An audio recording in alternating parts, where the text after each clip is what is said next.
TS EAMCET TG EAP set 2024 సంబంధించి first ఫేజ్లో seat వచ్చిన స్టూడెంట్స్కి ఇక్కడ సెల్ఫ్ రిపోర్టింగ్ చేయడానికి ఏ డేట్ వరకు ఇక్కడ టైం ఉందో స్టెప్ బై స్టెప్ అయితే మీకు ఇక్కడ చూపించబోతా ఉన్నాను. ముందుగా వీడియోకి లైక్ చేసి ఛానల్ ఇంకా సబ్స్క్రైబ్ చేసుకొని మీకు ఈ విధంగానే స్టెప్ బై స్టెప్ అయితే కాలేజ్కి వెళ్ళిన తర్వాత గైడెన్స్ అయితే వస్తూ ఉంటాయి. అదేవిధంగా వీడియో స్కిప్ చేయకుండా ఎండ్ వచ్చి ఇక్కడ మీకు కొన్ని ఇంపార్టెంట్ థింగ్స్ కూడా చెప్పబోతా ఉన్నాను. ఎస్ గైస్, మనం చూసినట్లయితే కౌన్సిలింగ్ డీటెయిల్ నోటిఫికేషన్ పీడిఎఫ్లో ఉన్నాము. ఇక్కడ చూడండి ఫస్ట్ ఫేజ్ సంబంధించి కౌన్సిలింగ్ నోటిఫికేషన్లో క్లారిటీ మనకి ఇవ్వడం జరిగింది. చూడండి payment of tuition fee and self reporting through website వచ్చేసి జూలై 19 నుంచి జూలై 23 వరకు అయితే కంప్లీట్ చేసుకోవాలి. ఇక్కడ మనకు టైం కూడా ఇవ్వడం జరిగింది. మనకి ఇక్కడ వచ్చేసి రోజు 22 అన్నమాట. ఈ రోజు రేపు టైం అయితే ఉండడం జరిగింది స్టూడెంట్స్కి అయితే. ఇంకెవరైనా యొక్క సెల్ఫ్ రిపోర్టింగ్ చేయకపోతే వెంటనే సెల్ఫ్ రిపోర్టింగ్ చేసుకోండి.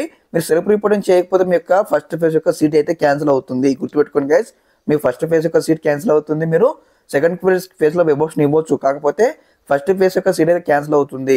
మళ్ళీ మీరు అనుకోవచ్చు మరి ఫస్ట్ ఫేజ్ సీట్ ఉంటుంది, మేము సెకండ్ ఫేజ్కి వెళ్తాము సెల్ఫ్ రిపోర్టింగ్ చేయకుండా అంటే అలా కుదరదు. మనకు ఫస్ట్ ఫేజ్ సీట్ అనేది క్యాన్సిల్ అవుతుంది సెల్ఫ్ రిపోర్టింగ్ చేయకపోతే.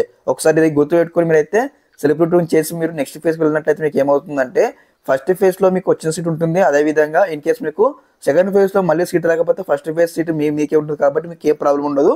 ఇన్ కేసు మళ్ళీ సెకండ్ ఫేజ్లో మీకు సీట్ వచ్చినట్లయితే ఫస్ట్ ఫేజ్ సీట్ క్యాన్సిల్ అవుతుంది ఆటోమేటిక్గా. ఇది గుర్తుపెట్టుకుని మీరైతే స్టెప్ అయితే ముంగడికి వేయండి. అదేవిధంగా ఈ యొక్క రిపోర్టింగ్ చేయడానికి సెల్ఫ్ రిపోర్టింగ్ చేయడానికి మనకి ఇక్కడ టైం అయితే ఇవ్వడం జరిగింది కాబట్టి ఈ టైంలో కంప్లీట్ చేసుకోవాలి. మళ్ళీ 1 డే 2 డే మనకి ఇక్కడ ఎక్స్టెండ్ చేయరు. ఏదైతే నోటిఫికేషన్ ఇచ్చారు కదా ఆ డేట్ వరకే ఉంటుంది మనకి ఇక సెల్ఫ్ రిపోర్టింగ్ చేసుకోవడానికి 23 లాస్ట్ డేట్ అనమాట.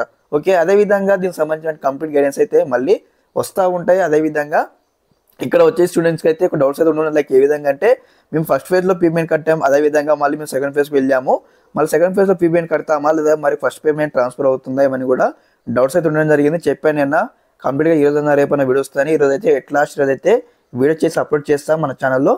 అందరూ కూడా బీ అలర్ట్గా ఉండండి, ఆ వీడియో కూడా చూడండి గైస్. ఓకే, డౌట్స్ ఉన్నట్టయితే. Okay, thanks for watching this video. జై హింద్.